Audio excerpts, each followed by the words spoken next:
Terima kasih Yang Amat Perdana Menteri dan tahniah kerana kita akan menjadi pengurusi ASEAN 2025. Selaras dengan itu, saya ingin tahu apakah pendekatan dan strategi Malaysia untuk memanfaatkan saluran diplomasi menerusi kita menjadi pengurusi ASEAN ini dalam rangka kita menyelesaikan isu tuntutan bertindih terutamanya di Laut Cina Selatan susulan baru-baru ini ketetapan ASEAN itu sendiri untuk menggesa supaya rumusan awal Kod Tata Laku atau COC di Laut Cina Selatan itu diselesaikan dengan segera dalam sidang kemuncak ASEAN baru-baru ini.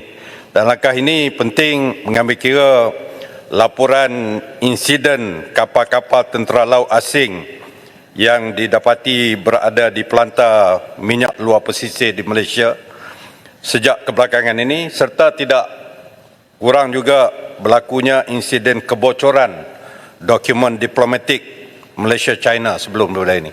Mohon penjelasan. Terima kasih. Terima kasih Ketua Baru. Pendekatan seperti saya sebut, sentraliti ASEAN ialah melalui rundingan dan dialog, tapi kita dari segi Malaysia tidak berganjak dari tuntutan dan pendirian kita tentang kawasan milik Malaysia. Sebab itu penerusan cari gali oleh Petronas termasuk di kawasan Kashawari itu diteruskan, walaupun dibangkitkan oleh negara China, kita kata kita akan teruskan, tetapi tidak pernah menutup ruang untuk berbincang dengan mana negara. Malaysia punya isu dengan semua negara-negara jiran, dengan Thailand, dengan Filipina, dengan Indonesia, Singapura umpamanya, ya, dan Brunei, ya. Dan sebab itu kita kurang setuju bila permasalahan pertelingkahan sempadan ini hanya dirojok pada satu negara, umpamanya China, padahal kita punya masalah. Dan masalah ini tidak menjejaskan hubungan diplomatik. Masalah ini tidak menjejaskan hubungan perdagangan dan persahabatan akrab dengan jiran-jiran kita. Pendirian yang sama kita lakukan.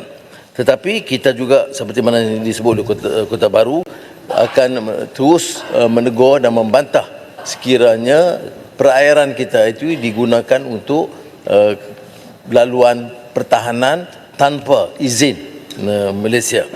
Tentang Kod Tata Laku dalam mesyuarat ASEAN lalu di hadapan Amerika dan China dan termasuk Jepun, Korea dan ASEAN, saya tegaskan tentang keperluan dialog terikat kepada UNCLOS 1982. Kerana perjanjian Pertubuhan Bersama Bersatu itu mengikat semua, dan saya lihat respon daripada negara China adalah bersetuju penyelesaian mengikut kerangka UNCLOS.